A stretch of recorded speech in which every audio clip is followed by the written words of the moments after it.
Glory, glory, haleluya, shalom. Renungan inspirasi pada minggu ini berjudul Jangan Membual. Saudara-saudara yang kekasih, ada dua orang berteman, mereka adalah petani.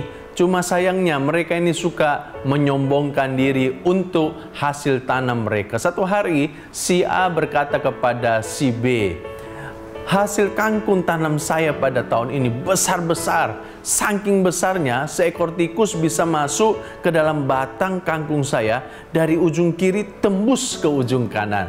Mendengarkan perkataan temannya, si B kemudian berkata, itu mah tidak seberapa.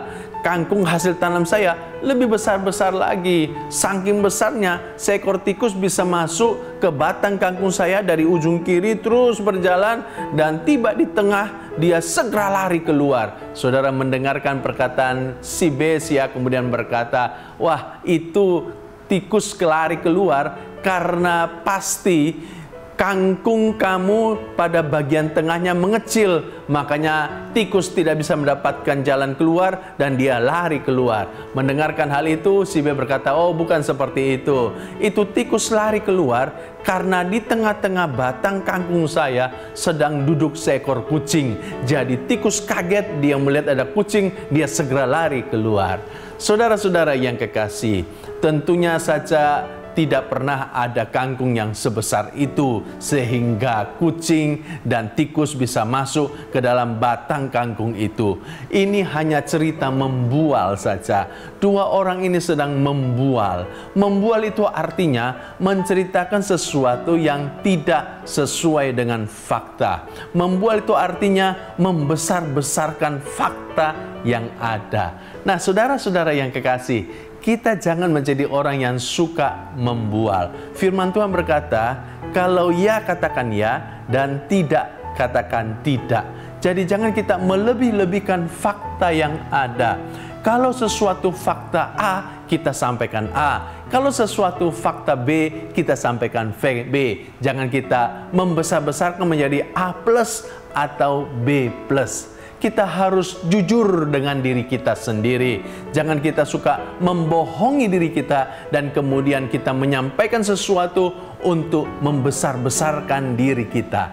Saudara-saudara, waktu saya kuliah, maka ada seorang dosen kami beri julukan dosen 1003. Kenapa dia diberi julukan dosen 1003? Sebab setiap kali dia berbicara, 1000 yang dia sampaikan, hanya 3 yang benar. Jangan sampai kita diberi julukan orang Kristen 1003. 1000 yang dia omongkan, hanya 3 yang benar. Nah, firman Tuhan berkata demikian. Di dalam 2 Timotius pasal yang ketiga ayat 1 dan 2. Ketahuilah bahwa pada hari-hari terakhir akan datang masa yang sukar. Manusia akan mencintai dirinya sendiri dan menjadi hamba uang. Mereka akan membual dan menyombongkan diri.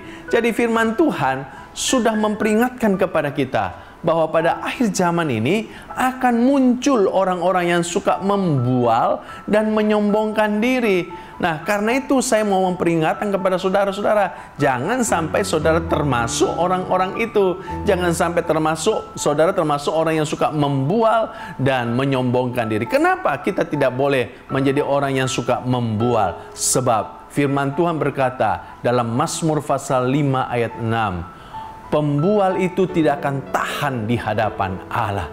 Kenapa pembual tidak tahan di hadapan Allah? Sebab mereka akan dihukum oleh Tuhan.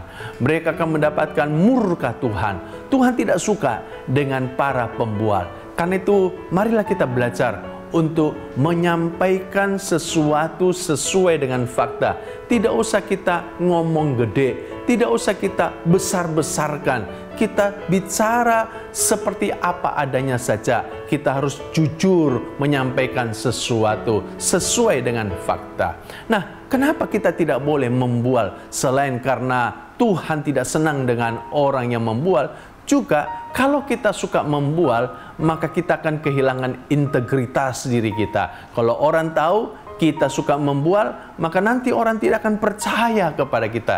Dan kalau orang sudah tidak percaya kepada kita, maka saudara-saudara, kita akan mengalami masa-masa yang sulit. Sebab kalau orang tidak percaya sama kita, siapa yang mau berhubungan sama kita? Siapa yang mau memberi kita pekerjaan? Siapa yang mau berbisnis dengan kita? Siapa yang mau ngajak kita kerjasama? Nah, kalau kita sudah tidak ada orang percaya kepada kita, maka saudara-saudaraku, itu masa yang sulit bagi kita. Karena itu, saudaraku, kalau saudara mau dipercaya oleh orang, milikilah integritas. Dan orang yang memiliki integritas, dia akan berkata ya di atas ya, tidak di atas tidak. Katakan sejujurnya, sampaikan sesuai dengan fakta.